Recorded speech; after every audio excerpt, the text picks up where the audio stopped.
Hey, everybody. Before we get into the podcast, I want to talk about a really exciting, awesome new sponsor of the show, my good friends Joe and Kyle over at Psychedelics Today, which is an amazing podcast providing excellent information and education and on harm reduction and psychedelic medicines. They have great guests on every week talking about these very, very important topics. So I highly recommend going to check that out.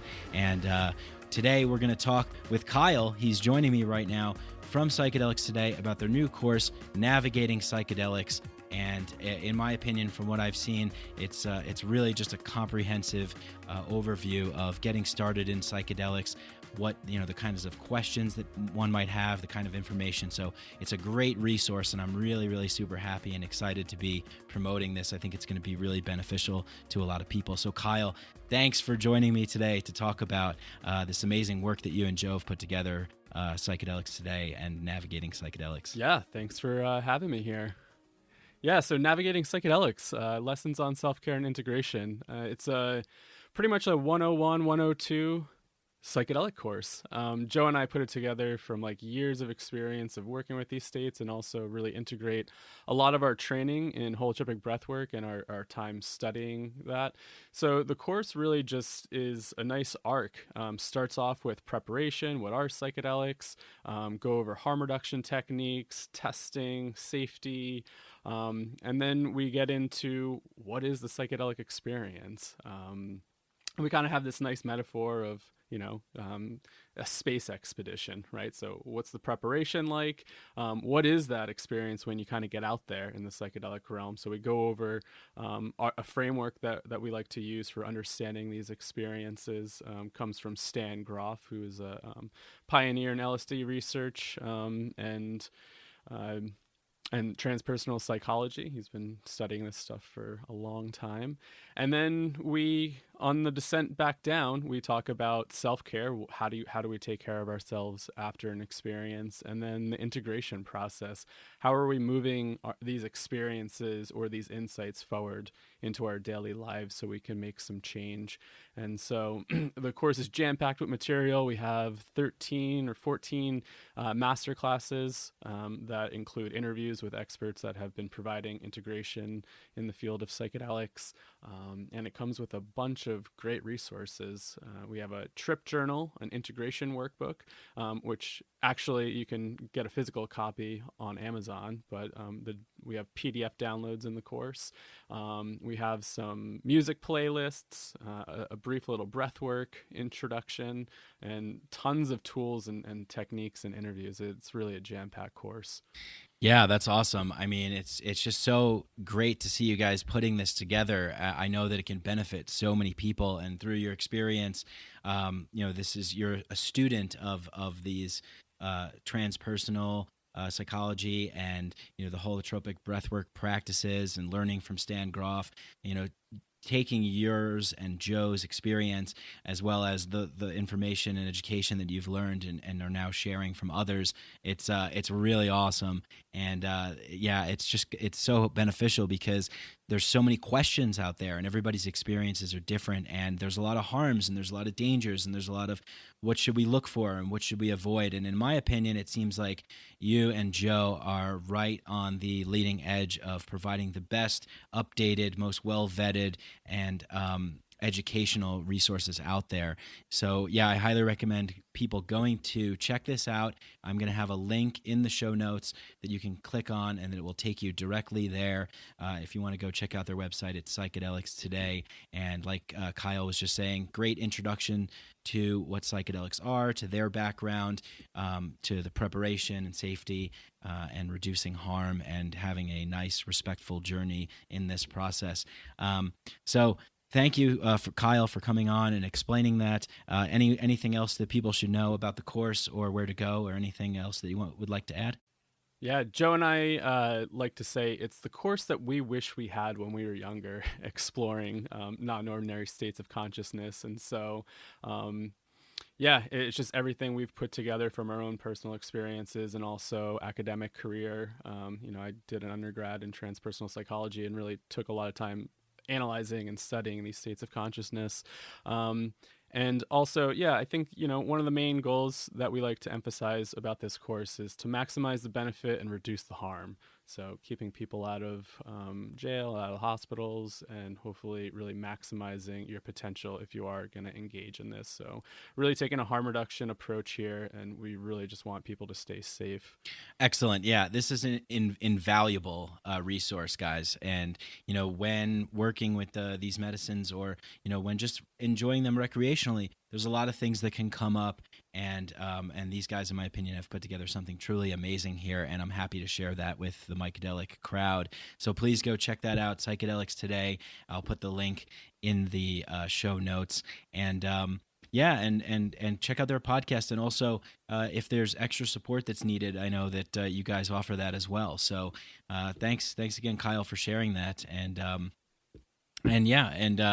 look forward to continuing on this journey and hopefully giving people the best advantage that they can have when navigating this realm. So perfectly titled course, Navigating Psychedelics, Lessons in Self-Care. Go check that out, guys. Thank you so much again, Kyle and Joe, for putting this together. And thanks for coming on, Kyle, to talk about it. Thank you.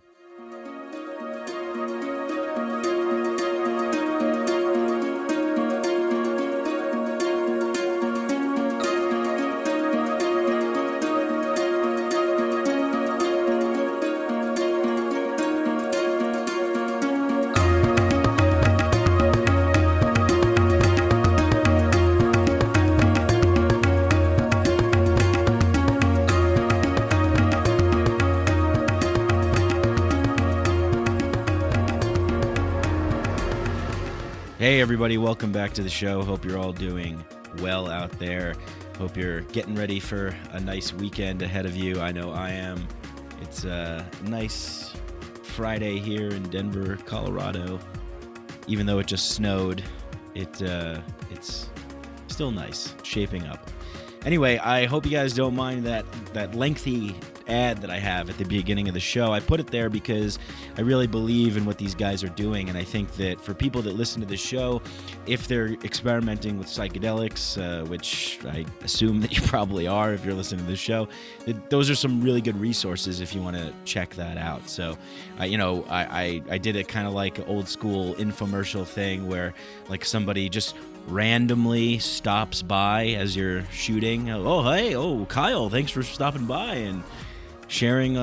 This is great, So I wanted them to talk about their program. So I hope you guys don't mind that, or I hope it's useful. I hope you enjoy it. Whatever. Thank you for bearing with me through this podcast process of, sponsors and promotions and all this stuff. It's not so easy doing this. I mean, back in the day when I used to have a studio, when I was on Gas Digital, and then prior to that when I was on Stand Up New York Labs in New York, it was great. Dave and I would show up, we'd sit down, we'd record a podcast, and we'd get the hell out of there. We didn't have to do any editing. We didn't have to post it. We didn't have to do anything. We just recorded and left. Then ever since I started Mycadelic, man, it's just a one-man band, I'm just like Deadmau5 over here or whatever. I'm like doing this all myself, and it's a little intense sometimes, between booking people, like asking people to be on the podcast, and then, recording and editing and fixing fucking little errors that happen because shit always comes up. There's a problem with the Flurgensnaug, or the Fleeg Flog is not working, and they go in there and you have to correct it and put the thingamajig on that takes the noise out. It's just, and I'm not competent in this stuff at all, guys. I mean, I constantly say on this show, I'm a fucking moron, and I really am. I don't know what I'm doing. I'm just kind of figuring it out as I go. and just doing the best I can. Well, anyway, that's just just a way of saying that, like, thank you for bearing with me through the process. I know sometimes there's some things that maybe are annoying. Sometimes I do too long of an intro, whatever it is. Hey, just message me and let me know too. Like, if you're like, hey, Mike, cut this shit out. This is ridiculous. Or, hey, this is fine. We don't care or whatever. It's just good to know. It's good to hear feedback. Otherwise, I feel like, I don't know, I don't really know. So, let me know, like, what do you guys like, what you don't like, what's good, what's not good, that kind of thing. But anyway, to make the show function, to make it grow, to have more people paying attention to it, one of the best ways to do that is to leave reviews, ratings. Really, there's ratings and then there's reviews on Apple Podcasts, and you could simply just go to Apple Podcasts and just click the 5 stars or however many stars you want to click, whatever. It's up to you. I'm not forcing you, but if you don't click 5 stars, I'll send someone to your house to break your legs. But seriously though, if you want to voluntarily choose what you feel to do is right. But that's a good way of just, like, when people are looking for shows that they type in, like, psychedelics, or they type in liberty, or they type some consciousness or whatever, that hopefully Mycadelic pops up in those search results. And the way that the Apple Podcast algorithm is working is that, like, the more ratings and reviews that come in for a show, it boosts it up into the search results, into the category rankings. And, nowadays, like, in the early days of podcasting, when I first started in 2014, early 2014, it was like a lot of comedians. There was a lot of, people just independently podcasting. There still is, but I think it's a lot harder now for the independent podcasters because, you have NPR and you have, like, Gimlet Media and all these big podcast networks and companies that are getting into podcasting. And it kind of drowns out the little guys that don't have the resources and the support. But I put my heart and soul into this show. I put my heart and soul into this show. This is the number one thing that I care the most about in my life. And I just there's outside ways of making things happen, maybe potentially seeking partnerships or investments or things like that. I'm not necessarily there yet. Some small sponsorships, but the biggest way is just, if you listen to this show and you like it, just share it, just tell people about it. And if you really want to help out and make a contribution, leave a rating and a review on Apple Podcasts. The reviews are great because I like to hear what you guys have to say. I mean, it's amazing to read these reviews, and when other people look at the podcast and read the reviews, I mean, they get a sense of, like, what's going down here. Like, what is this all about? What are we talking about? What do we believe? What do we care about? And I say we because, like, that's how I envision the show. I don't care. There's a lot of shows out there, and they're like, oh, we have millions of listeners and millions of downloads and millions of followers. Okay, cool. How many of those people are actually really actively engaged? Like, how many of those people are really, like, passionate about what's going on and really invested in the show? And I feel that with you guys. Like, that's why I say we, because it's like a collaborative effort here. Seriously. I mean, this isn't one of these, like, gimmicky bullshit, like, it's not, it's not about red states and blue states, it's about the United States. It's not any of that bullshit. It's the truth, man. I can't do this, and woman, I can't do this without you guys. So cool. I just want to read a couple of these reviews that people left because, I mean, I like them. They make me feel good, and it lets me know that I'm doing a good job with the show. And like I said, it lets other people know what's going on here. Someone recently wrote a review on April 5th. They said, Mike, Expand Your Consciousness by CamBam10798. Mike has a wide array of guests on here with such interesting topics that need to be addressed at this time. Highly recommend this podcast for those seeking truth in an age of darkness. Ooh, that makes me feel nice. I like that. Someone else wrote, yo, aight. Thanks, Whispers79. Another review. What a long, strange trip. This show is insightful, real, introspective, honest, and fun. Mike is the real deal, being honest about where he's at and having other folks on the show that really have something to say. Guests run the gamut of the psychonaut world and he knows how to dig in and get to the heart of the matter. Give him a listen. Thanks, Zion7. Sums everything up. Mike is just able to convey the experience of life and everything that affects our day-to-day life and our existence as a whole in the clearest and human way possible. He gets what's going on. Well, thank you very much, Swag King 215. Then we have a very real, insightful podcast from Titties. I absolutely love listening to Mike's take on the world. I fully believe it has helped me grow into a more caring and thoughtful person. Keep spreading the good vibes, brother. Well, thank you. Hey, past guest Daniel Eisenman wrote a review, Breaking Normal. I love Mike's relentless pursuit in breaking normal and bringing edutainment that is not easily found in modern-day culture. Time for an upgrade anyways, so thanks for bringing it, Mike. Thank you very much, Daniel. Really appreciate that, and I hope to attend one of your tribe designs very soon. Great show. Love listening. Keep it up. Try and get Kilindi IE on. He's a legend in hiding.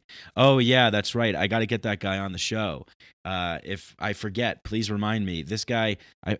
Kilindi IE, I don't know if I'm pronouncing that right, but he's like the guy that eats like 40 grams of mushrooms and, it talks about cool shit. So, hey guys, thanks so much for that. I mean, it's just, it warms my cold little heart. It energizes me. It gives me strength to move forward.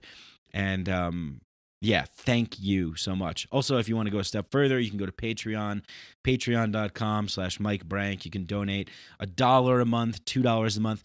Hey, listen, if every single person that listened to this show donated $2 a month, I would be like, I'd be in a nice position for the show. And I have such like big aspirations and dreams for this show, and really what it comes down to is just the resources that are at my disposal. You know, I mean the ideas that I have run from like range from like doing. I did the live podcast recently, but I want to start doing more of those, and I had the idea of doing like a live like psychedelic talk show. You know, like a fucking like an actually funny, like Jimmy Fallon psychedelic liberty talk show, and have guests come on there and like a panel and sit down and have comedians and a band. And I want to make it like a really fucking cool event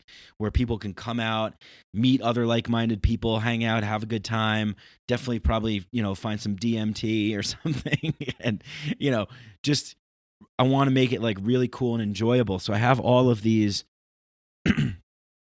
like these visions, these dreams of doing something. I reached out to Graham Hancock recently. I hope that he's going to be able to be on the show. If you guys can like tweet or Facebook or Instagram Graham Hancock, just reminding him how dope the Mycadelic podcast is and how he needs to be on it, that would be awesome. We've been emailing back and forth, but he's one of my heroes. As you know, he plays in the intro clip there. Graham Hancock, definitely one of my biggest inspirations and heroes. So I hope to have him on the show. He said that he's going to be in Denver in May, so hopefully we're going to get him on. And if you can help assist in making that happen, that would be awesome, because I want to get to the core. I want to get to the deep stuff. I want to know what's really going on and hear what he has to say. And I know he has a new book out too. But anyway, I have a lot of like really big visions for this show, and I need all the kind of support that I can get for this right now. I mean, I'm just a dude, that's trying to make something, and it's funny, this world that we live in right now, where it's like, the old ways of doing things like still exist, but there's also this new way of doing stuff where we can come together to like build something and create something and spread it. Like, and I think that exists with this show. I think you guys have shown that. You guys have demonstrated that already. So it's just like, what else can we do? How else can we bring this to the next level?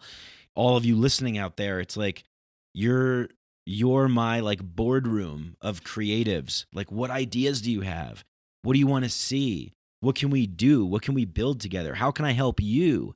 Can I do anything for you? Let me know. Let's collaborate. If there's any artists out there, musicians, like let's I want to share your work. I want to get involved in what you're doing. Like message me. Let's collaborate. Let's create stuff together. Let's all lift each other up. There's room for everybody. There's room for every single person. We don't live in this scarcity environment where it's like, oh, well, there's already a podcast that's happening. If you want to start a podcast, call me. I'll help you. Let's do it. Let's create your thing. Let's make your thing, whatever you want to do. If you're going through some shit, if you had a rough psychedelic trip, call me, talk to me, message me. Like, I want to be involved in what's going on out there. I want to lift people up that are doing cool, creative things.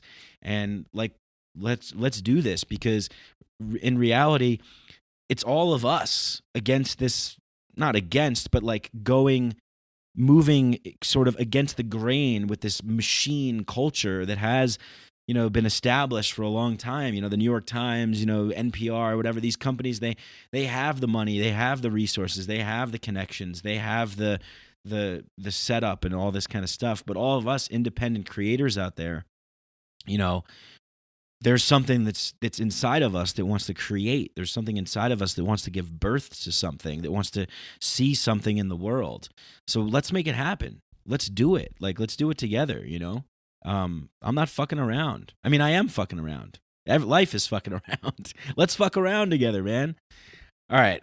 We got a great guest on the show today. Niraj Naik, the Renegade Pharmacist. Fucking James Bond of holistic healing.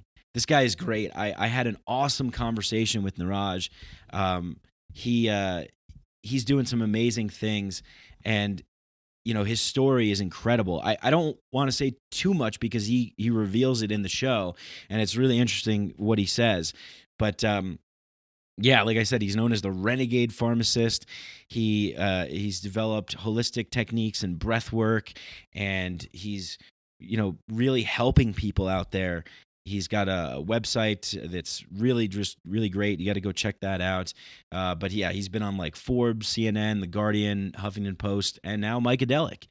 And he talks about, he has a company called SOMA Breath, which is a breathwork school and community where he goes over the benefits and the science behind breathwork and leads people in breathwork. He's a holistic healer. He has natural supplements that you can get at therenegadepharmacist.com, and he talks about all these things.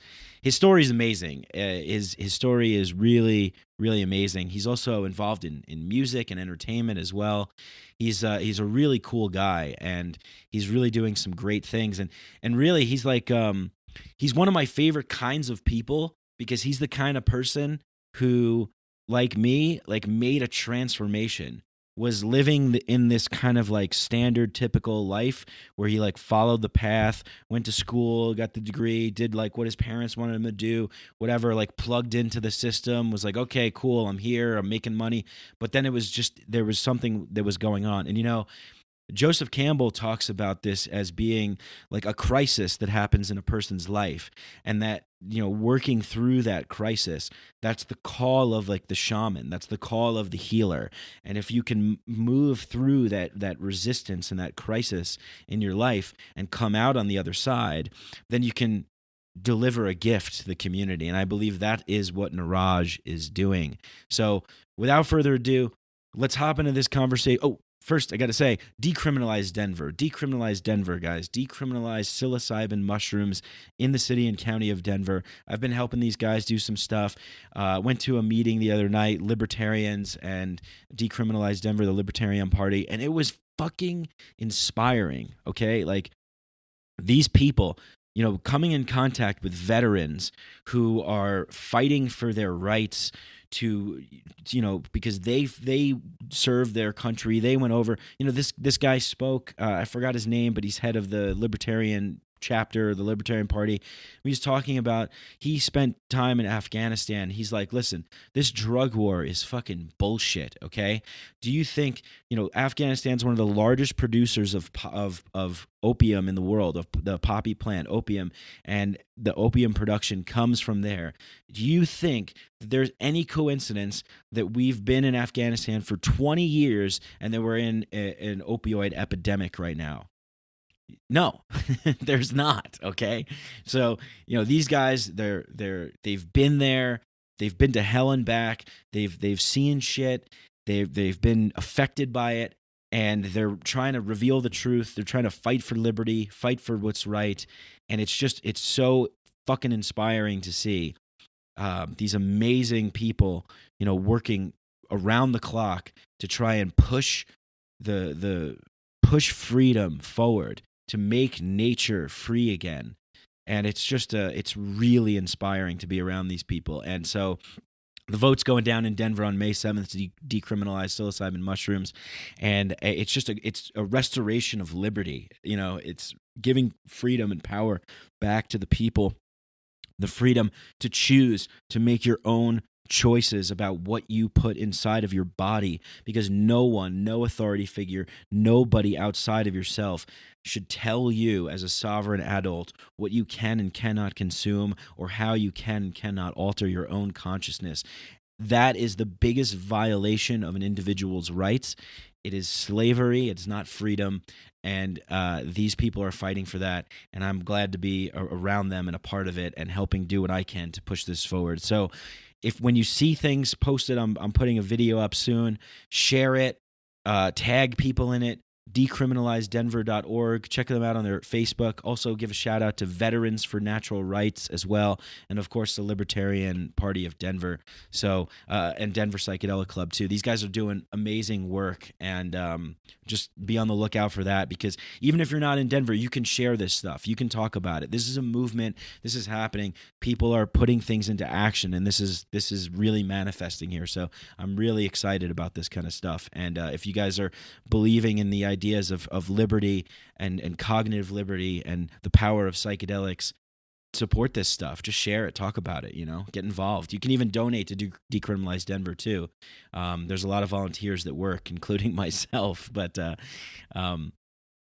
yeah, it's just awesome. Anyway, really long intro. Fuck me. I can't be concise. I just can't be concise. I'm so sorry. Let's get into this conversation. I won't say any more about Niraj. He's a great guy. I had a great time talking with him. Hope you guys enjoy this conversation. I love each and every single one of you to infinity and beyond. And Godspeed, and Vala Morgulis, and winter is coming. Psychedelics are illegal not because a loving government is concerned that you may jump out of a third-story window. Psychedelics are illegal because they dissolve opinion structures and culturally laid down models of behavior and information processing. They open you up to the possibility that everything you know is wrong. We don't need new laws that control our consciousness and rigidly place it in a prison. Cognitive liberty. The fact that as adults, if we're not hurting anybody else, we should have the right to explore the contours of our own consciousness without any mediation or legislation on the part of somebody else. Reject authority. Authority is a lie. Words of perception. Information is power, but we have to seize the opportunity.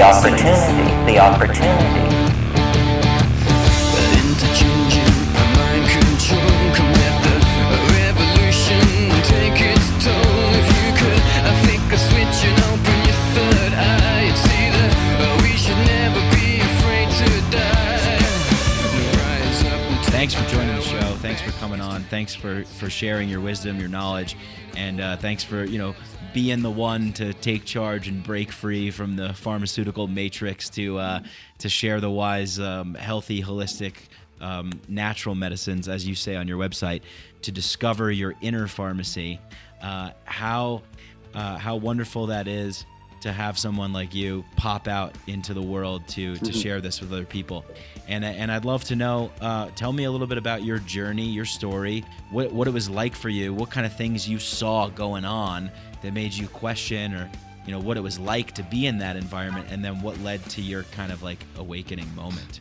Sure, I'd love to. Great. Okay, so I actually was a community pharmacist. So several years ago, back in 2004, qualified as a community pharmacist. And this was literally my eye-opening moment into the state of the healthcare profession in the UK, which is actually a reflection of the pharmaceutical influence in the whole world, healthcare in the whole world. So literally I was just shocked at how many people were going away with like shopping bags full of drugs every single day, all kinds of things. And I just felt helpless as a pharmacist. I felt incredibly concerned and helpless because we have to follow strict protocols that are given to us. We can't go out of those protocols, otherwise you get into trouble. And the protocols are basically mostly focused on first-line treatment of drugs and medicine. So the actual lifestyle stuff that actually is where we'll go into that more. The lifestyle stuff which creates your environment, and that environment which creates your well-being is kind of ignored. It's changing. It's definitely been changing over the years, but still it's just a factory of popping pills, as we know. And I'm in America at the moment, and you just turn on the TV, which I try and avoid as much as possible, but you're just bombarded by ads of drugs, making it seem that these miracle pills are the cure-all for everything. And people are just brainwashed into believing that a little pill, a synthetic chemical, is going to save their lives. It's quite the opposite, actually. So I was really, really depressed as a pharmacist. Really felt like a lack of self-worth, self-purpose. And I turned to hedonism as my way out. Right. Every weekend, just getting completely trashed. Many do, right? Because they don't know what else to do. Yeah. Coping mechanisms. Actually, several times the doctor did recommend that I take some antidepressants, but I just I didn't. Obviously, I know what they do to you, so I'd rather take the illegal variety of ways of getting high rather than the prescriptions. Oh wow! So as a community pharmacist, and knowing what the antidepressants do, you had kind of a schism that was created within you then, I guess, right? Because you're like, oh my God, I'm giving this to people, but I don't want to take it myself. Was that the feeling? Oh, of course. Oh my God. I mean, there is a lot of pharmacists, I'm sure, who self-medicate as well. They have access to all these pills.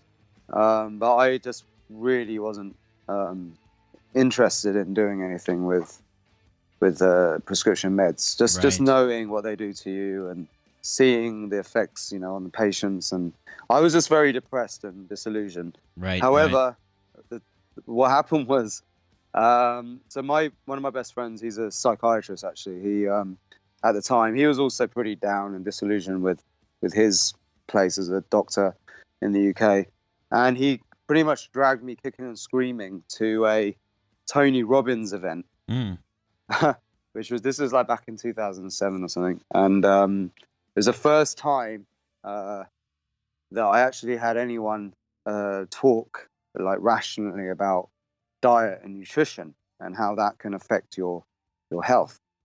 And it was like a huge light bulb went off in my brain, because actually we don't have any training at all in pharmacy on the effect of food on your health. That's completely ignored. That's right. Yes. I was amazed to find that out, because it seems so obvious to me. But are you familiar with Kelly Brogan? No. She was mentioning something like this as well. She's a psychologist that decided to also go rogue, and she was talking about this, that throughout your entire schooling, this is never really talked about too much, nutrition and health, right? Yes, very true. Amazing, not at all. Like doctors may touch on it a bit, but pharmacists absolutely not. So anyway, I put my skepticism down. Like Tony Robbins he is genius. He's amazing what he does, and he definitely motivated me like beyond belief to do something about my life.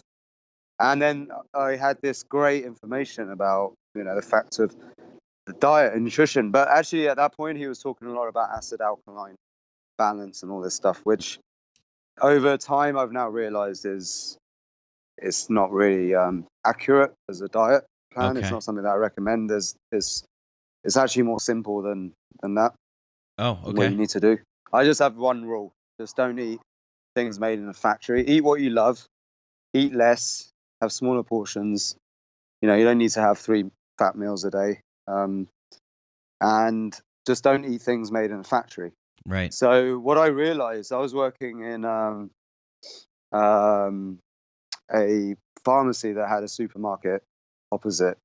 And what I realized was so many people, after talking to them, were just eating processed foods all day long. And it was incredible how few people actually knew how to make their own food. Yeah. And they were in a rush or a hurry. And so they would just basically reach for the microwave meals, right? So what I did was I just made an analogy to them. I said, like, you are like a super efficient bioengine, and what happens if you put in your own car? Imagine you're like a car engine. What would happen if you put diesel into your petrol engine? And then they'll be like, oh, well, I've done that before. It like chugs along. It might need a mechanic to fix it. And I'm like, well, you've been doing that. You've been putting the wrong fuel into your body. You've been putting in, and I'll go through their diet that they had that day and explain to them why this is a wrong fuel for their type of body. And actually, this got me more down the path of Ayurveda. The Ayurveda actually gives you great recommendations on your diet based on your phenotype, so how you look, how you present, and also your mind. That's right. Yeah, I'm a little familiar with Ayurveda. I think I'm a Kapha. Is there something? Oh, really? Yeah. Can you Maybe, explain that a little bit? What that is? Yeah. So you can tell a lot about somebody, what their diet should be, what their tendency for illnesses are, and what the right prescription would be for their lifestyle, based on a series of questions that determines their energy type. So their dosha. This is known as your dosha type. And in the doshas in the Vedic philosophy is vata, which is air, right? Pitta, which is fire, and kapha, which is earth. So people who are more kapha dominant, so you can be more predominant in one of these energy types, or you can be a mixture. So people who are more kapha dominant tend to be a bit stockier build. Yep. They can eat if they eat especially like heavy foods, like oily foods, fatty foods. They have a tendency to put on weight more easily. They tend to think slower. Like they're very wise. Like they retain a lot of knowledge. Their memories tend to be very good. But that's definitely true about me. Yeah. Yeah, they make decisions. They make decisions a lot slower. Right. Yes. They mull things over. They also have a problem with. They're very family-oriented people. They love being around family, like they're family-oriented. But see, this is the thing. So certain dosha types have an opposite as well, based on stress. So you under stress will react differently to somebody who's more vata dominant. So kapha dominant people under stress can have a tendency to like sulk and go into corners and isolate themselves, become lonely, and bottle up emotions. Pitta people under stress can become very fiery, like angry, dominant, and take charge. Vata people can get into panic and fear and anxiety and like snap, make rash decisions, do crazy spontaneous things that you shouldn't do. that negatively impacts them. So Vata people, air types, are very fast thinking. They have very high energy. They energy just moves through them very quick. That means that their memory is not also very good for short-term retaining of facts. They tend to pick up, long-term. They pick up things very quickly, but they forget things very quickly. Pitta people are like the entrepreneurs, the leaders. They're the ones who love to be the alpha people in the room, and they take charge, take lead. They're like the warriors. And Kapha people are like the wise, like family people, like, they're majestic when they're in their full power, but then they can become like sloths when they're not in their full. When they're under a lot of stress, they can become a bit lazy and sulk and be a bit gloomy and eat a lot to get comfort. Right. Yeah. I don't know if any of these resonate with you. 100%. Yeah. And Vata people are very quick. They're very creative, very fast. But because of that, they also have a problem with like being stable, and they don't like too much change. They're better off in like more stable, grounded environments, because the idea is that you balance the doshas. So if you're more Vata dominant, you want to have a bit more of a Kapha element to your life, a bit more fire as well, can help you ground and balance the energy out. And you have to be able to manage your stress, because that's where the doshas come out. Wow. Okay, and that's where all the lifestyle things that I recommend through what I do now is thanks for explaining that, Niraj. Thank you. Doshas. Does that make sense? Yeah, it does. Yeah. Thanks for explaining that. That was great. Yeah, and you can actually almost be really good and intuitive with people when you understand the patterns and the rules that they've laid out in the Ayurvedic system. You can actually have a conversation with someone, and within 2 minutes, you'll know so much about them, because you know about the doshas and how that relates to the personality. So it's a good thing to learn. Actually, it's a good skill to learn if you want to. It makes interesting conversations at parties. Oh yeah, definitely. Yeah. So Ayurveda became my passion. I got very much into that, and what I did was I started to write shopping lists for people based on their dosha types, their health conditions, and things like that. Now, Niraj, can I ask you a question before we go into that real quick? You're from the UK, right? Yeah. And are you of Indian lineage, descent? That's right. Right. Yes. Okay. So, but you were a little bit because Ayurveda is Indian, right?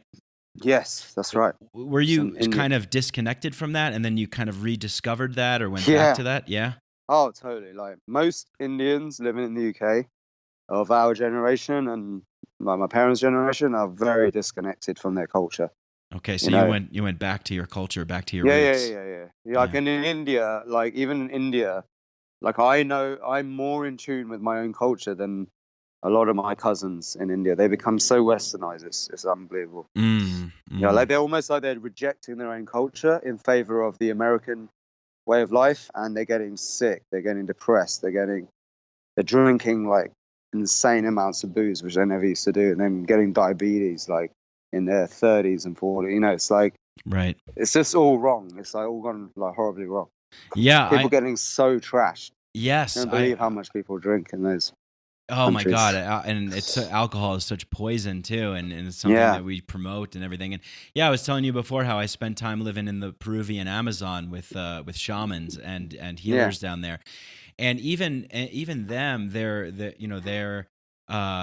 were telling me that a lot of the kids growing up, they want the Western culture. They're attracted to the iPhones and the pop culture and all that stuff because, in my opinion, it's shiny, it's new on the surface level. It looks cool and but it's shallow ultimately, and it has all these unintended harms and consequences that come with it, right? Oh, big time. Yeah, it's horrible. But things are changing, man. Yes, they finding are. More of we're definitely the internet and podcasts and things like this are giving people more awareness, and people just are generally fed up with feeling like shit, Right, exactly. Yeah. Yeah. And so you got caught up in this whole machine and you're working as this pharmacist, but then you went back to your roots. You discovered this stuff. So Yeah. then what was you started writing little shopping lists, you said, right? Yeah. And I had great results of just getting people off medications, especially like blood pressure medications, statins, which are really, really bad for your health.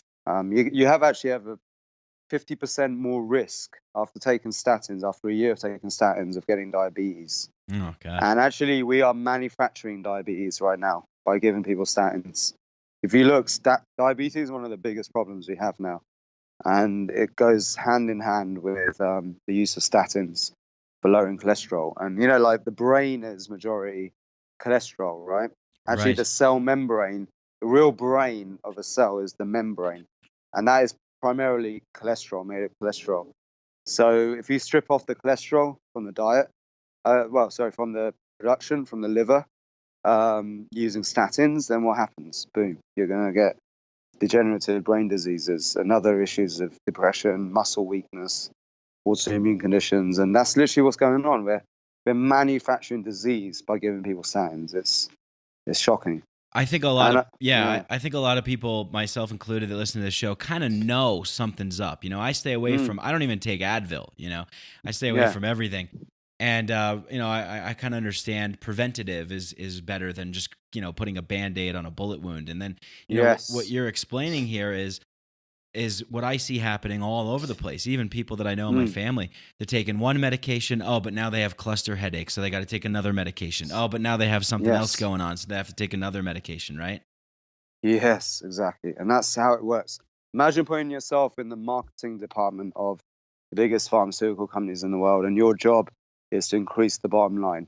What are you going to do? You're not going to cure people, are you? You're going to want to make a customer for life. So they're dependent on your drugs. And then you're going to want to find a way for them to take more drugs. So manufacturing side effects and diseases is going to be on your agenda. And that's exactly what's going on. Is this the main corruption and evil that you see in the pharmaceutical industry? Yeah. I mean, I think this is the black magic, man, of the ancient alchemists who were using the power of magic, which is like turning one thing into another with a magical effect. Yes. This has been going on for ages. And, this black magic has been prevalent in many different areas of business. And basically, you making drugs that invoke a change in a body, where there is now side effects and then no real treatment of cause, is one of the most horrible things you can do to someone. But they're doing it on a scale that is like incredible. Like, it's unbelievable how it's been allowed to carry on. Now there's more awareness, but the drug companies have so much power. They lobby the governments. They have all the marketing budget to be able to put adverts on TV, during prime time. They sponsor. Does that happen in the UK too? The UK is a little bit more controlled of the way it's advertised. That you're not really allowed to advertise drugs like you do in America, Right. But it's done through a very clever system called the National Health Service, the NHS, where now you're dictated to by the government your treatment. You don't have any choice. You have to follow their prescribed protocols set out by NICE. And there is a Nice. great article. Yeah. Jeez. Exactly.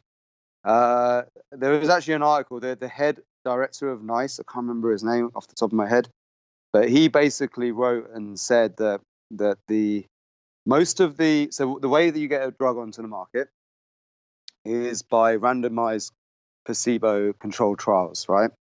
So controlled trials are, the whole point of it is to find out whether a drug is safe to go onto the market and whether it shows better efficacy than placebos, so that there is actually a therapeutic use of that drug.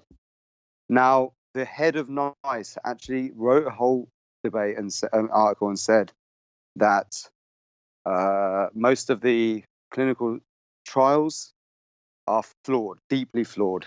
And a lot of the data that is published is actually just not at all valid and shouldn't be used. Actually, he came out recently and did a whole thing on it. Right. And wow. And it's true. If you look at the way studies and data is presented, like statins, for example. Okay, let's just talk about that for a second. Sure.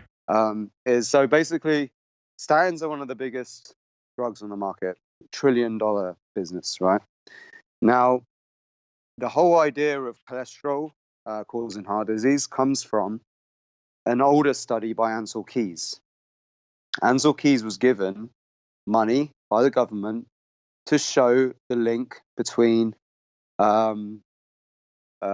heart disease rates and saturated fat consumption, and to somehow show a mechanism of what's going on there that causes heart disease. Mm-hmm. So what he did, this is the classic thing in creating a study towards your agenda, is cherry picking data. Right. Okay.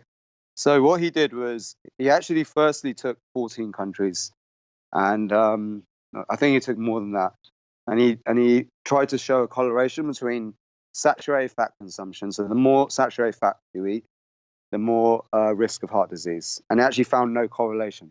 So he took 7 countries that did show a correlation, and he cherry picked the data, and the entire statin industry is based upon this one study from Ansel Keys done many, many years ago, which is completely flawed and very easy to debunk. Right, but it serves their purpose of putting forward the things that they want to put forward, right? Yeah. There is no evidence at all that high cholesterol causes heart disease. There's no real conclusive study. There never has been. And so then all the later studies was to show that statins, once they sowed and brainwashed the idea that high cholesterol caused by eating too much saturated fat, it causes heart disease. Once they sowed that into the minds of the medical community, the next step was to show that statins lowers cholesterol and then prevents heart disease. And all of those studies are very, very flawed. I've done a whole presentation on this, Mm-hmm. and I go into all the ins and outs of why that is. There's a Dr. Malcolm Kendrick who wrote a book as well, The Cholesterol Con. Mm-hmm. Great cholesterol, I think that's what it's called. And it's a really good book. He's a doctor and he talks all about this. But basically, in a nutshell, you can, using clever stats and enough money and lobbying, you can get a drug onto the market that is very unsafe, leads to side effects, and really doesn't do what it says on the box. And that should not be allowed. It's just terrible that exists. So actually, you can see why I got very, very, very depressed. But I was getting amazing results, getting people off off the foods that were causing the stress, in the body.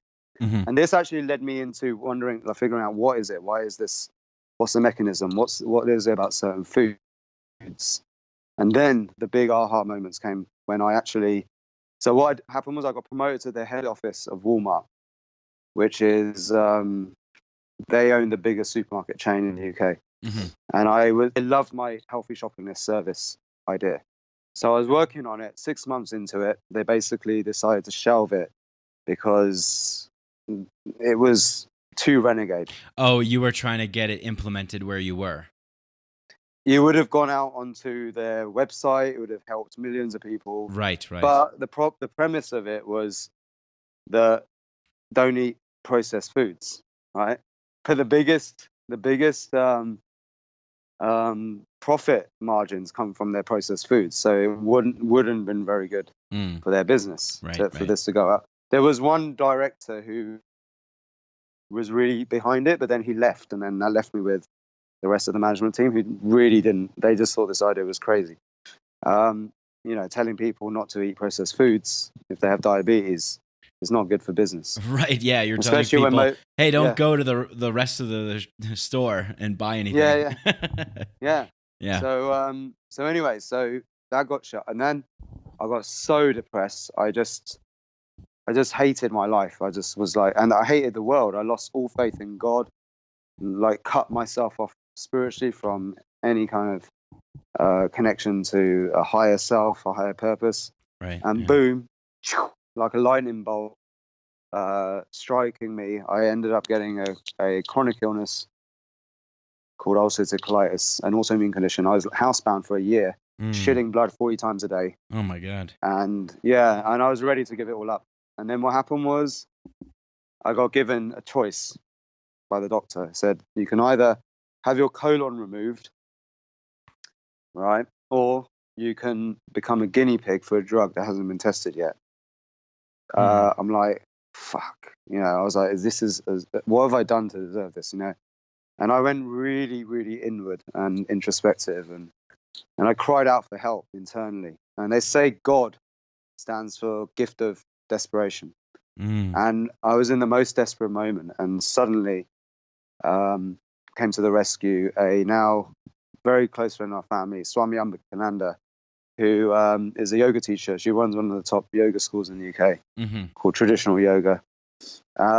She said to me, you have a gift. If you can cure yourself of this, and you've helped a lot of people in the past with health issues, you can cure yourself.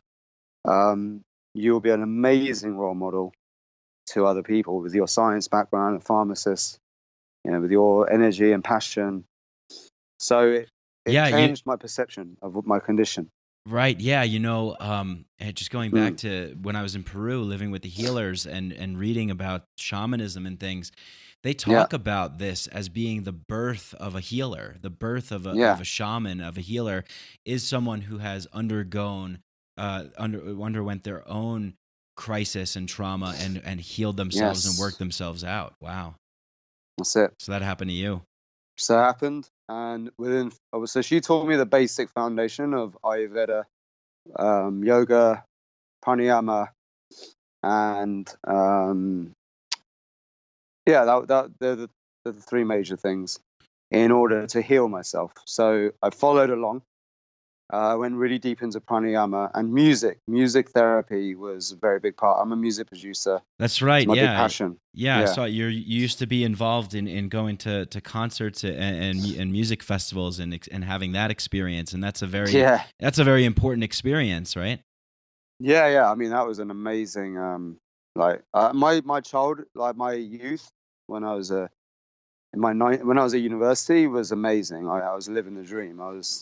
I never thought I'd ever be a pharmacist, but I mean, that's a whole nother story in itself. But I ended up going back into music. Music became like a big passion. Music that was therapeutic, not like this crazy, shitty chart music that's around at the moment, but music that's actually got a purpose, like spiritually awakens you. From within. They say that there's a certain kind of like I don't know what it is, BPM, or there's like a certain frequency that's good for you for certain music that's kind of healing versus other ones that are not so good, right? Yeah, I've actually like what I do now with SOMA, which we'll talk about. Sure. I'm all about rhythm and using the right rhythm with music. 60 BPM, 120 BPM, which is a harmonic of 60. They're like really good tempos to work with.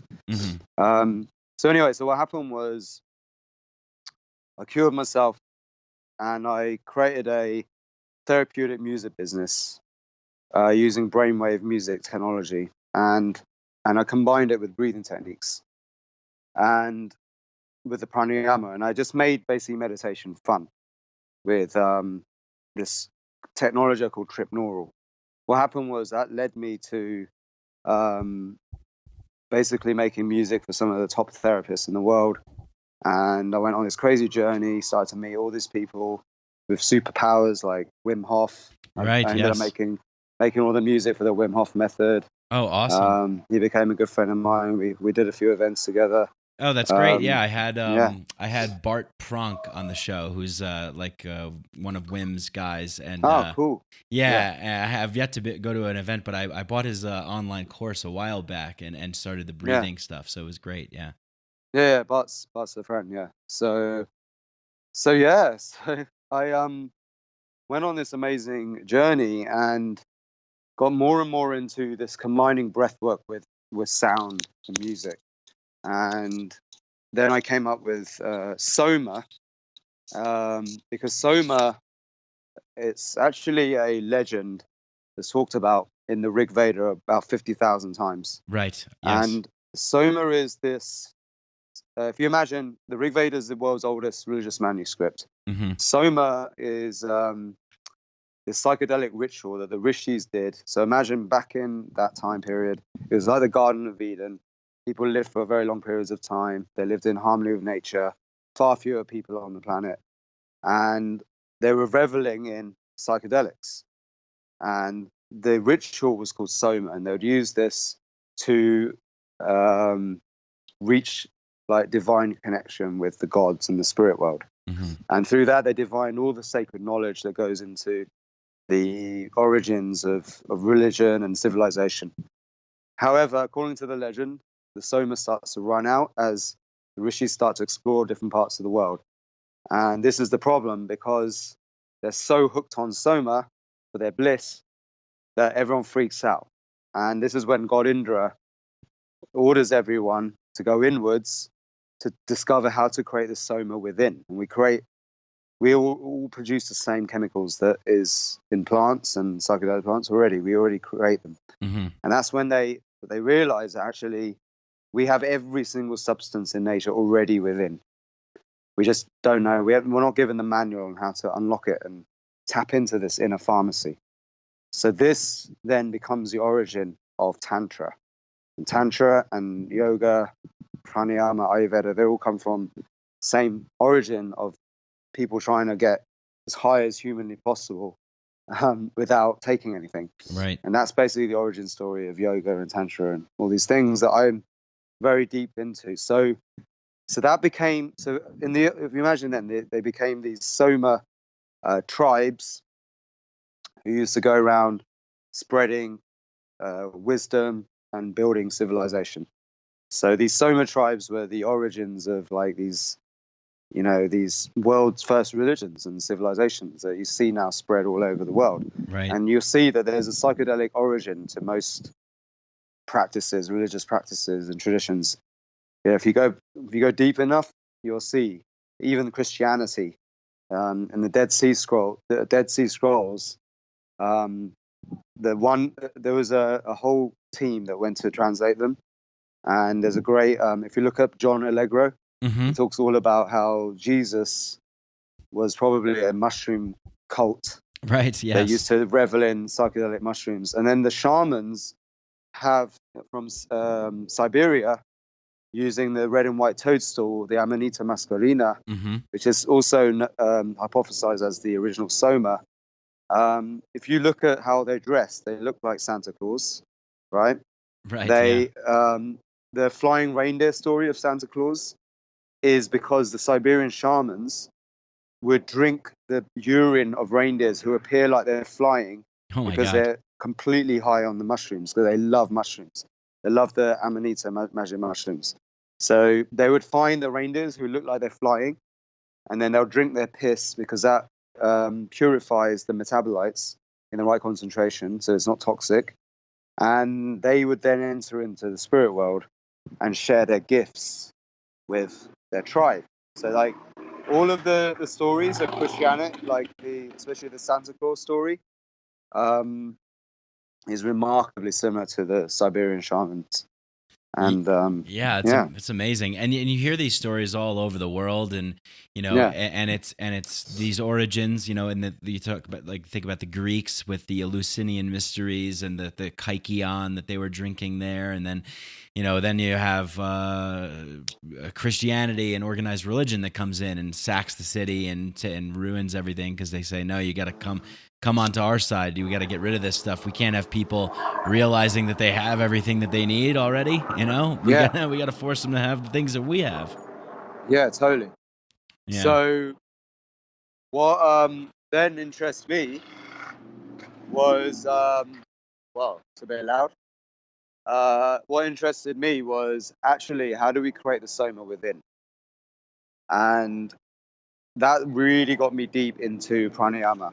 like learning about pranayama, because pranayama, which is a school of breathing techniques from yoga, tantra. Basically, prana means energy, yama means control. Prana, yama is energy control. So the rishis realized that the one thing that we have conscious control over, but also runs on autopilot, is the breath, breathing, right? So with that fact, we can, if we know how, use the breath to control the autonomic nervous system. Okay. Now, we have been fooled by drug companies, by the medical establishment, by scientists in general, that we have no control over autonomic nervous system, which is a lie, or it's an ignorance to the fact that actually we can consciously control the autonomic nervous system using the breath and the mind. Now, what I mean by autonomic nervous system, this is all of the functions that run on autopilot that we take for granted, actually. Like, so your digestive system, your immune system, your temperature, those things, are even your heart rate, all these things we just take for granted. And your blood pressure, all of these things, if we're told that we can't control it, and the only way to control it through devices, machines, and drugs, means that you can create a whole industry around influencing your physiological state, and you have to pay lots of money for them to give you the power to do that. Right. Creating the mechanism, a dependency. Yeah. A dependence. However, I can lower someone's blood pressure in 5 minutes by just teaching them a simple breathing technique. I can unblock someone's nose, right? Okay, who's had a congestion for many years and has used every single decongestion on this planet and is addicted to, pills that are supposedly meant to clear congestion. I can unblock someone's nose in 5 minutes, right? Or less. I can show people how to make their own natural steroids, anti-inflammatories, without taking steroids, which have incredible amounts of side effects, just with breathing techniques. I can even show people how to wake up stem cells in the body to help rejuvenate, repair, heal, damage tissues, organs, cells in the body, and to just have like an anti-aging effect just through breathing techniques. So actually, when you know how to breathe in the right way and you know how to do these techniques, which are very simple, actually, you don't need a lot of dogma and a religion behind it, which has unfortunately happened in the spiritual world. Is the religion and dogma's got hold of it and shrouded a lot of these things in mystery. It's actually very simple. So you don't need, it's not like rocket science. And I can show people very quickly how to take control over their health again, just by understanding the breath and its relationship with the body. Yeah, it's amazing. There's so many great people that are doing amazing things. And one that comes to my mind is Dr. Bruce Lipton, who I read his book many years ago when I was in Vietnam. I was traveling around in Vietnam, and I remember reading his book, The Biology of Belief. And I thought, my God, I was like, wow, it's about bringing a point of attention and a focus and an energy to these places, to the influencing the cells. Are you familiar with his work? Of course, he's amazing. I love him. Yeah, so that's kind of what you're talking about too, right? Is yes, with breath work and with these practices of bringing attention and bringing energy to heal yourself. Right? Yes. Yeah, totally. And Bruce Lipton's Biology of Belief, really good book, I recommend. It's all about perception of your environment. So I really my whole system that I now share with people for healing is all about creating the right environment to heal. Yeah, because so important. Yeah, it's you become your environment. Your mind is actually your environment. So if you're in a stressful, hostile environment, you'll become that, and it will affect you, and you'll go into defense mode. And he does this great study where he puts a cell in two different environments.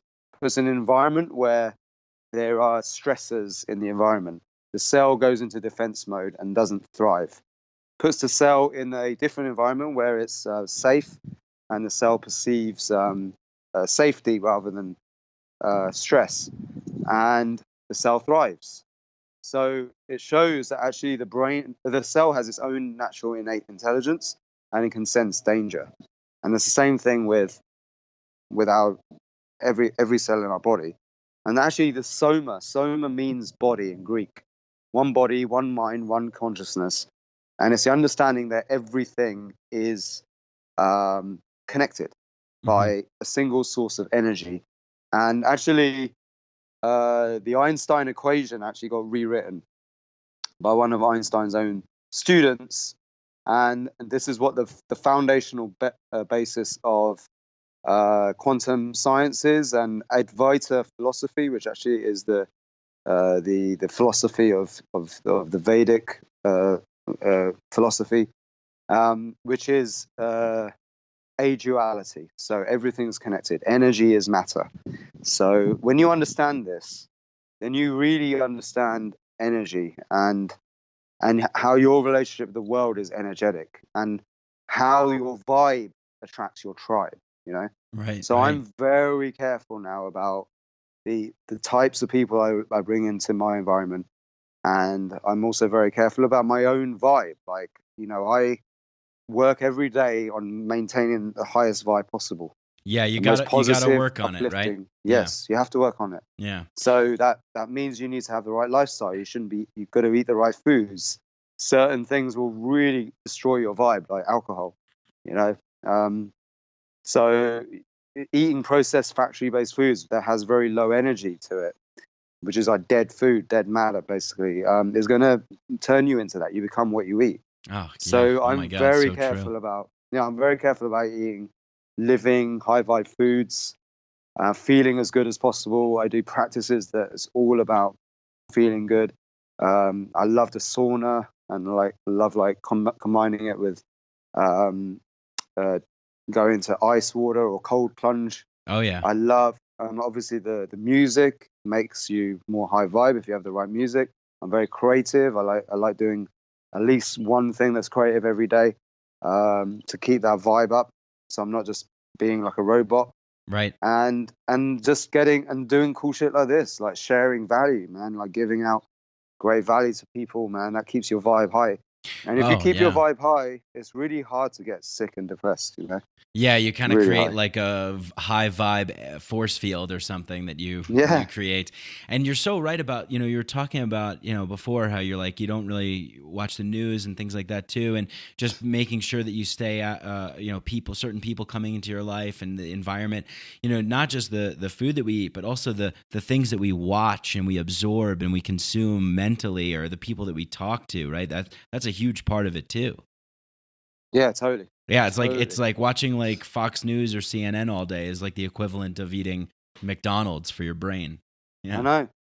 And like, it's very, very clear. Like my dad, I hate to use an example, but he's very depressed, and he lost his job in his 50s. He's a very kappa type and tendency to sulk and go into a corner and become lonely and isolate himself. And when he lost his job in his 50s, he got made redundant. He was a very high-flying position. Then he lost it, and he could never get a job again. So he went into debt, and he became depressed. And he just used to watch the TV constantly. And the shit he used to watch was either the news or just negative stuff, like just low-vibe TV shows. And you see him. He just progressively, from when he got depressed, he got cancer. Then now he's got like a rare form of Parkinson's, and it's just slowly degenerating. I call him like the Indian Homer Simpson, because that's how he even looks. He's become like Homer Simpson. Yeah, he's just brown. And you weren't able to kind of reach him. Yeah, it was very hard. It was because I wasn't in the area. I'd moved away. I had to move away because it's such a negative environment for me. And I actually urge people to not stick around. You got to take care of yourself. And if you're always around trying to save someone and be in that energy of negativity all the time, you're going to get sick. It's going to rub off on you. Right. And sometimes it's better to leave, set a good example, and then come back. Like my dad's definitely changed a lot. It was a bit too late, but he's changed a lot in the way he looks at the world since I've gone away and become who I am. Otherwise, I would have just become as depressed as him Right. and gone down that path myself. And I was at one point very, very sick with that illness, but I had to move away from all that negativity. Even my mum and dad, they argue a lot. They're not in a very happy marriage, and that all that hostile energy, it rubs off on you. So I wasn't getting better staying at my parents' house. I had to leave, and the best thing I did was to go and stay with a friend, and I just started to do the music. Man, the music changed everything. Oh yeah. I can relate to that. My parents too, same way. And my father's he's been on antidepressants for a little while, and then he was getting more headaches from them, or something was happening, so he had to take something else. And I try to do what I can do by just kind of telling them what I know or making suggestions, but sometimes it's hard to penetrate those years and years of conditioning and brainwashing that they, big time. Even what you were saying about cholesterol, they just think, oh no, you got to keep the cholesterol in there because it causes, heart disease and all this stuff. And then, exactly. And it's hard to penetrate that. So really, very hard. I'm happy that you're on the show today explaining this stuff, because I have a fairly younger audience, so it could be more, preventative now. Yes. Yeah. And, so that led me to developing my own rituals and that would give people a very easy way to change their environment, and the internal environment as well as the external environment. And that's what I call now SOMA.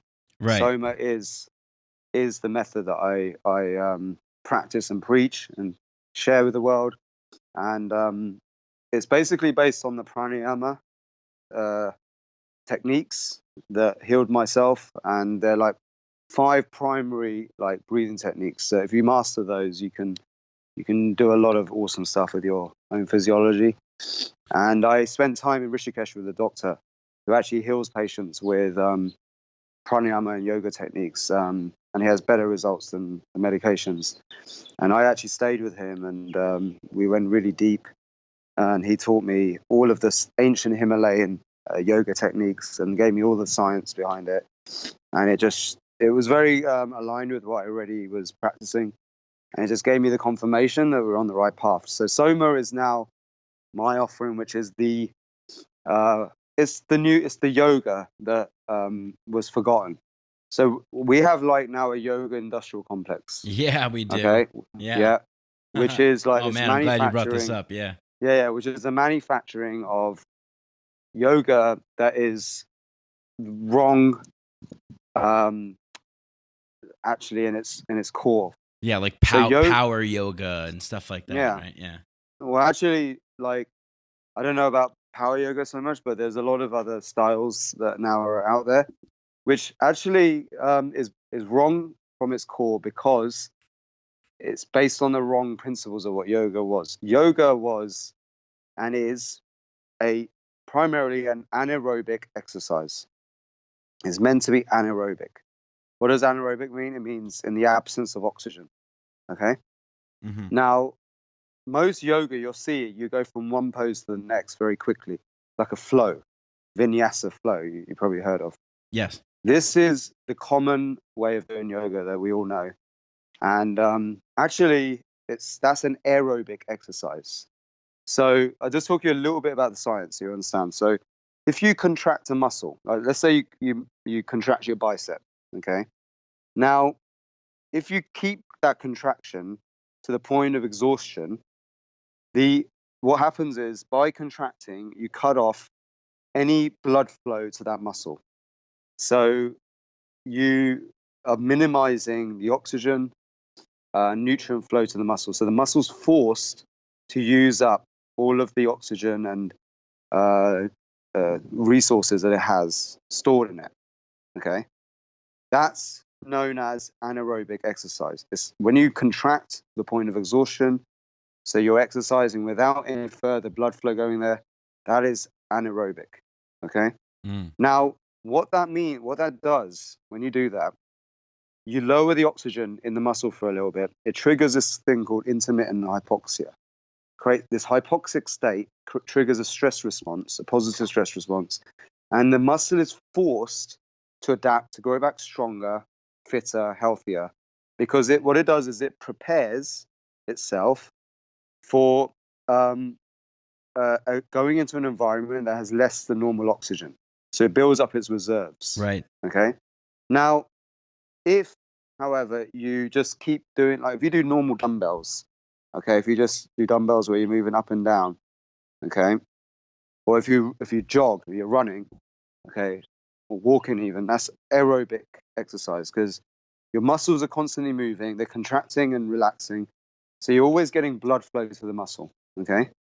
Now, that's like riding a bike with stabilizers, okay? If you want to get really good at riding a bike, you've got to take the stabilizers off. Mm-hmm. And that's why you need to do anaerobic exercise, okay? Right. And that's what yoga is meant to do. You're meant to, in the sutras, if you look at the translations, the idea of yoga is that you hold each pose as though you have to hold it forever. You may have heard people talk about, oh, yoga, the point of yoga is to prepare you for meditation. But yoga is a meditation, okay? Mm-hmm. So if you hold a yoga pose, okay, to the point of exhaustion, right, you're constantly holding in a state of contraction, cutting off the oxygen supply. And if you add on the next element, which is kumbhaka, which is breath retention, where you slow the breathing down and hold your breath, okay, you employ a certain rhythm of breathing that actually stimulates the vagus nerve, and then you hold your breath. You also stop the oxygen flow, that muscle. That whole formula is the perfect formula for becoming fitter and healthier, okay? Because what happens is that it makes your mitochondria in your cell, the energy pack of your cell, more efficient, okay? Because it's basically, if you imagine the mitochondria is like a furnace, Mm-hmm. okay? It's like a fire, okay? And just like a normal fire, it needs some ingredients for it to burn. You need air, oxygen, and fuel. So instead of coal inside your mitochondria, you have sugar, glucose. Okay. Now, when you, if you have too much oxygen, just like a normal fire, too much air actually can make the fire burn too bright. And just look at Californian wildfires, right? Or those winds, right? Now, if there's too little oxygen, then the fire doesn't burn at all. If there's a wrong source of fuel, then the energy doesn't get produced efficiently. So to become healthy and strong and resilient to stress, you want to have super efficient mitochondria. It requires the least amount of oxygen to burn, because too much oxygen actually leads to, as I said, too much fire, okay, too much pitta as well. And it basically can lead to free radical damage and mutations and degeneration of the DNA and the cell. So too much fire, too much oxygen actually leads to stress, which leads to early onset of disease. Now, that means that if you overbreathe, if you're breathing too much, if you're getting the oxygen in too fast, okay, and Dr. Buteyko did a lot of studies on this, you actually can cause damage and stress in the body. Now, you can even do this. You can try this yourself. If you hyperventilate, okay, breathe in lots of oxygen and breathe out all the carbon dioxide, you start to go into panic, a bit of panic, okay? You create something called respiratory alkalosis. So actually, a lot of us, when we're stressed, even emotionally stressed, we start to hyperventilate. We start to breathe much faster than normal because your body perceives a threat, a danger. So it kicks in the sympathetic nervous system, fight and flight mode, and this triggers you to produce more energy in the body, more fire, even though you don't really need it, because physically you're not going to do anything. Right. Like in the olden days, when you were in the jungle, you were surrounded by lions and tigers and bears, and actually that mechanism, the sympathetic response, the fight and flight response, was very useful to quickly defend or run away. Right. However, now we're in concrete jungles, and the lions and tigers and bears are surrounded by a boss, deadlines, Yeah. maybe a relationship's not working, and you can't really run away from your job. Well, some people do, but you can't just leg it, when your boss is like bullying you or stressing you out, and you can't really attack him, even though you might deep down want to like do something, right? Right. Yeah. And he says the wrong word, you want to like bash him over the head, but you can't do that. You just don't do that. So we're constantly wallowing in a sea of stress hormones, breathing too much, getting too much fire in the body, and this is why people are getting disease. So this is why I'm so careful now about the environment, because if we can minimize the amount of triggers that you have in the environment that makes you feel like you're stressed, and if we can breathe correctly, and if we can control our breath and use the right practices like yoga done the right way, we call SOMA yoga, and the breathwork, all right, the SOMA breath techniques, we will have a lifestyle, a routine, which will actually make you super efficient using oxygen. So you need to breathe less. And if you breathe less, you live longer. I mean, look at animals in nature that breathe very fast. Okay, like rodents, they live far shorter lifespans than the ones that breathe very slow, like elephants. Mm-hmm. Okay, so there is a correlation you'll see in nature, and humans are the same. We can breathe very fast, or we can breathe very slow. We can consciously control our rate of breath. Right. Yeah. Well, there's this, I think a common kind of unconscious thought that's prevailing in the world and in Western society, is that somehow we're separated and that we're above, nature's this thing that's like outside, and then there's us and like what we build and create or whatever. But really, we are nature, right? So What are we doing? Like, we should be acting as if we, mimicking nature and acting in harmony with our environment, right?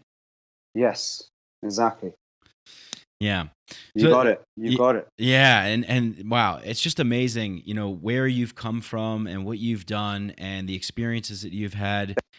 All these things combined with your own transformation, which I think is really one of the most powerful things, is you healed yourself. You came out of this with these tools, and that makes it so much stronger. So now you have this system, SOMA, and you could tell us a little bit more about what that looks like and where people can go. I know there's somabreath.com. I think you have retreats and events that you do, workshops, and also some online material as well. Is that right? Yeah. So we actually have a really comprehensive system, and we all recommend you to start with somabreath.com. We're actually rolling out the yoga very soon. But at the moment, we're just teaching that at the retreats. But online, we have an amazing webinar that you can do for free at somabreath.com, which teaches you all about the science of your breath, how it relates to your autonomic nervous system, how you can do some fun things like raise your heart rate, lower your heart rate, look like a ninja in minutes, and also then how to create these like heightened high vibe states using breathwork and music. So we have like the SOMA awakening techniques, which are designed, and they're based on this one breathing technique. Well, it's two actually: the rhythmic breathing, which is the foundation of yoga, and kumbhaka, which is breath retention. It's like holding your breath beyond the comfort zone. And we show how a combination of that can actually incredibly enhance your physiology and dilate your blood vessels, lower blood pressure, increase blood flow to your brain, awaken the dormant parts of the brain, and even help prevent diseases and wake up stem cells to initiate healing in the body. We have this protocol called 21-day awakening protocol, and the people who do it, they have just the most incredible transformations. It's like mind-boggling. So that's where we recommend people start with that. We also run retreats in Thailand at the moment, and also in Spain. We're going to be doing stuff in California. We already have an event coming up in California. And great. When's that? It's on the 30th of March, but it's sold out now, I think. Oh, okay. Unfortunately, but we're going to do a lot more. Well, that's good in America, because I feel like America is crying out for this stuff. Yeah, there is this kind. I mean, I just see it, and I experienced it myself, and you did too with your story that you shared. It's like, I experienced having a deep disconnection from the work that I was doing. I was in advertising, and I just didn't like what we were doing and what I was doing. Even though I was making money, I just felt like it wasn't aligned with my what I believed in, and I didn't feel healthy. It didn't feel like there was a fit. So this disconnection from meaningful work and from community and tribe, as you put it, and like all of this kind of stuff that just gets built on and built on. Disconnection from the natural world, all of these super important things that are right there in front of us. If we just have the right people to kind of wake us up and tap us on the shoulder and say, "Hey, remember, there's another way." I think that's what you're doing here, and it's amazing. That's it. It's about creating community, man. Yeah. And surrounding yourself with high vibe people. That's right. That's exactly what SOMA's about. Yeah. And so on your website, the Renegade Pharmacist too, you also talk a little bit about some supplements. Now, I don't necessarily take any supplements right now, although I was taking a probiotic, and I felt like that was doing something for me. But maybe you could talk a little bit about colostrum, and I hope I said that right. Yeah. Colostrum. I'm interested to learn about that, and I'm sure people are too, because I'm not too familiar with it. So the Ayurvedic doctors. So Ayurveda is the system of healing and medicine from India, ancient India, and in there the physicians observed the cows produce two types of milk. The first milk, which is called colostrum, bovine colostrum, and then the normal milk that we know of today. And this first milk they observed allows the calf to be able to digest normal food. Up until that point, it can't digest normal food. Like it's if it doesn't get enough colostrum, actually the calf can't. It doesn't live very long. Okay. Now, the same thing in humans. The first food we consume is called colostrum. Okay, and it's full of antibodies, immunofactors, immunoglobulins, plethora of vitamins, minerals. It's like the perfect food, and it gives you your first digestive system, and that digestive system is where the gut microbiome is primarily, and your immune system resides from there as well, your immunity. So by looking after your gut, you basically can change your life. Okay, the environment of your gut is a reflection actually of your outer environment as well, and actually a lot of stress, when we feel it, a sense in the environment, it infects us in the gut, and you'll feel it, and you'll tense up, and you'll feel like when you're in the wrong place, you'll feel it in the gut instinct. That's right. So, yes. I've heard that, and that's where that comes from, that gut feeling. Yeah. I've heard people refer to the gut as the second brain. That's right. Yeah. That's right. So I believe that the whole autonomic nervous system is your brain. Like every single cell in your body is a brain. So, there's ways to wake that up as well and be more in tune with the SOMA, which is the whole body. So what happened was they realized that actually the cow's colostrum, bovine colostrum, has the perfect translation into humans. So humans who are suffering from issues of the gut and immune issues, digestive issues, leaky gut, these kinds of issues, could be treated by taking bovine colostrum. So now, since these ancient times, there's been thousands of studies done on colostrum, bovine colostrum. The athletes suffer a lot from this. Like leaky gut issues is very common in professional athletes, and actually the sports coaches and the doctors who look after athletes, they usually use colostrum as the way to treat it. Okay. So I discovered all this in my research, trying to cure myself of the colitis, and I just gave it a go, and it was incredible. It was like the final missing piece to the jigsaw puzzle. Like I was very good with managing the stress and all of that, but the gut was destroyed, and that can take a bit of time to repair. I had a very hedonistic past. Right. Drank too much, ate the wrong foods. Yeah, me too. As a pharmacist. So I had a lot of this leaky gut issues, and the colostrum was the final thing that resolved all those problems. So I recommend people, they use our protocol for leaky gut, which combines the breathing techniques with colostrum and probiotics, and the transformations are incredible. I've helped so many people with autoimmune issues and gut-related issues. Yeah, now I'm curious. My brother suffers from IBS, and I'm wondering, do you know anything about that? Is that tied into this as well, or where does that come from, or is that its own separate thing? IBS is, again, in my opinion, psychosomatic. Oh, wow. So anything that the doctors say, they just give it like a syndrome. Almost all of those conditions are psychosomatic, like where there's no known cause. The cause is a mixture of things in your environment, as we were talking about. Right. Okay. So a lot of the reasons people get IBS is that they are in an environment where they are getting triggered. You know, they may have a bad relationship. They may be getting bullied at work. They may hate their job.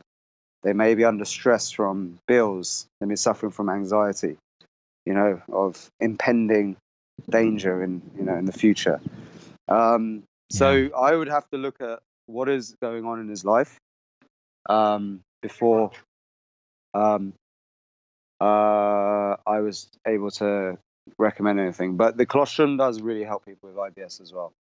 Okay, great. Yeah. And so do you do one-on-one work like that as well? Yeah. We're starting to open that up now. We have a health coaching service on the renegadepharmacist.com site. Awesome. So I'm very happy to help anyone who has these issues. We have trained health coaches as well.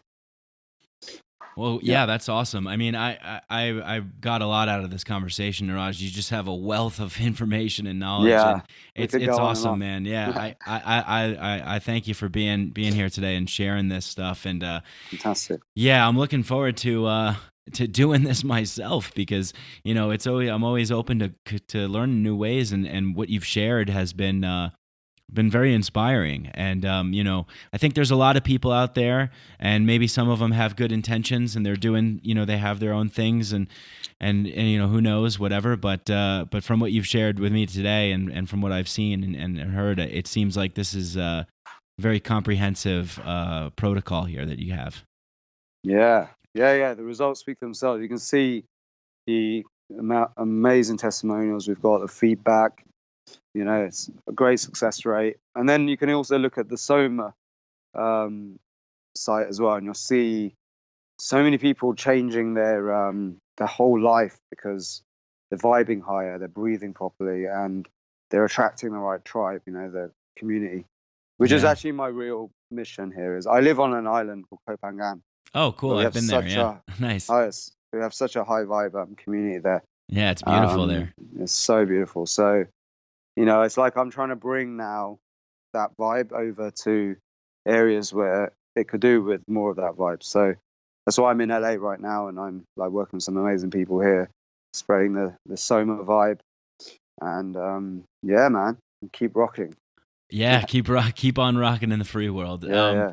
That's awesome. And so I'm curious to know, and then I'll let you go. I just all this stuff is wonderful. What does your typical day for you look like when you wake up in the morning, and how you go about your day, and the practices you do and things like that? What does that look like for you? Well, it really depends on where I am. Like, I'll give you my typical day when I'm not traveling around like a nutbag in Koh Phangan, which is more so I'm not traveling around. It's just recently I've been doing a lot more. So it takes you off your schedule a bit. But in a normal day-to-day routine, I would get up. I definitely call this thing called cuddle and hustle. Me and my girlfriend. So we spend a lot of time in the morning actually just cuddling each other and having some fun, because it's the best way to start the day, in my opinion. Oh, definitely. And then it gets down to the hustle. So we call it cuddle and hustle. She's a very successful entrepreneur as well. But what happens is then we usually do a bit of a practice, a ritual, which is bit of ecstatic dancing, using neurobics techniques, which is dance techniques that wakes up both sides of your brain. Then we go into chanting with orms, then go into the breathing techniques, and then yoga. Usually takes about an hour, and then we're like pretty like set for getting stuff done. And I then will then have, that's when I'd make like an amazing smoothie called the Renegade smoothie, which is based on cacao and maca. You can check the recipe on my site. Nice. I also sometimes add colostrum to it, if I've got it in stock. Yeah, those are great things right there, cacao and maca. Yeah. They're my foundations for the breakfast, with coconut water, bit of ghee as well. Ghee is really good for the gut, grounds you. I'm a very Vata energy, so it helps ground the system. And then I'll get on with the day. And when I'm in Thailand, my life revolves around like yoga, fitness, and dancing, right? So I'm a DJ as well, and I run like these ecstatic dance parties. So there's almost amazing. every day where I'm moving and dancing to music. There's very rarely that day goes past and I'm not doing that. That's like what we want to do all the time, right? I mean, anybody that doesn't like dancing and is just kind of strange. Like you don't like music, you don't like that. That's what human beings have been doing for before the dawn of civilization, when we were just living in hunter-gatherer tribes. I mean, gathering around the fire, dancing, ecstatic, drum, chanting, right? Exactly. Yeah.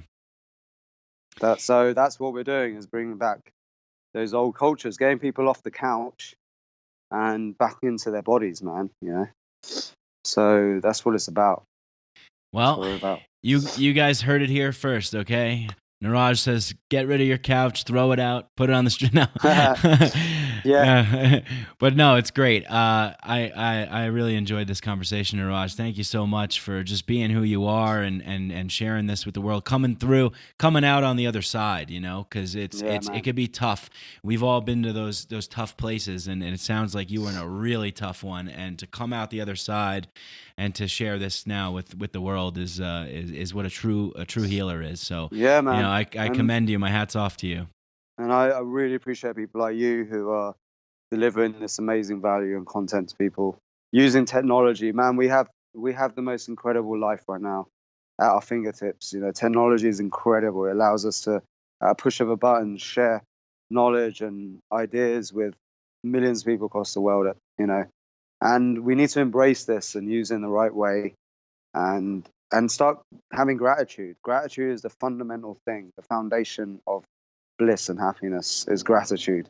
And that's a daily practice. We must all be very grateful for the fact that we can record podcasts, share information, content, use mobile phones, to communicate with people and bounce ideas. And we need to harness these tools and technologies and use them for like enhancing our life and the lives of others, rather than just Instagram pictures and of, you know what I mean? Yeah, exactly. So, yeah. It's we're the little nodes of consciousness all over the world who are trying to just shine our little lights out of the darkness. And hopefully when we can, when we can come together, find the others, find your tribe, vibe with your tribe, as you say, then we can really make the world a better place. And what's better than that, because it's just more enjoyable for everyone, right?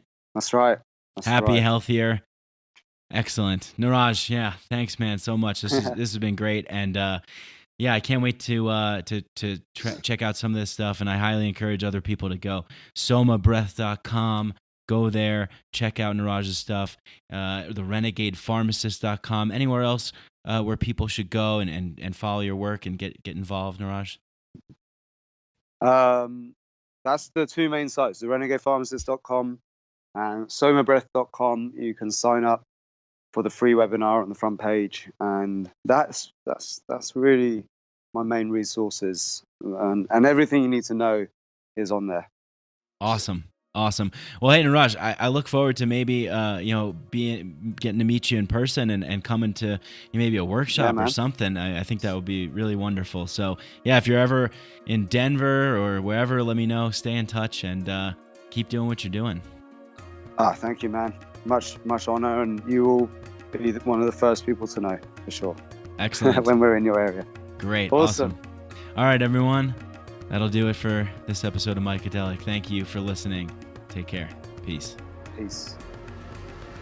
Hey, I hope you guys enjoyed that conversation as much as I did. Hope you guys like these podcasts and enjoy them. And if you do, please spread the podcast, share it, tell a neighbor, tell a coworker, tell a friend, tell a cat, tell a mouse, tell a dog, tell an ant, tell a firefly, tell whoever you tell. Share it, spread it, like it, all that good stuff. If you really love the show, you want to go a step further, you really want to help us out, leave a 5-star rating and review on Apple Podcasts, and go to patreon.com, patreon/Mike Brank, and patreon.com/Mike Brank, and you can donate as little as $1 a month, $2 a month, whatever you want. Help support the show that way as well. But remember, I love you guys no matter what you do. I just love that you tune in and you enjoy these podcasts. Message me. I like hearing feedback. Get in touch with me on Instagram, Psychedelic Podcast, Mike Brank on Facebook as well. And thanks to our sponsors, Synchro and Hemp Bombs. If you want a discount on ketogenic and plant-based nutrition products, go to Synchro and type in the code Psychedelic at checkout to get 20% off. And they have amazing ketogenic chocolate fudge called Keto Mana that I have all the time because it has like no sugar and carbs in it. So it's great. And it's delicious. And if you want CBD, go to hempbombs.com and get 15% off all your CBD needs, I guess. And just enter the code Mike15 at checkout. But thank you once again to everybody. Thanks to Danny Barnett and Galaxia for the music, the intro and the outro. I love you all. Peace.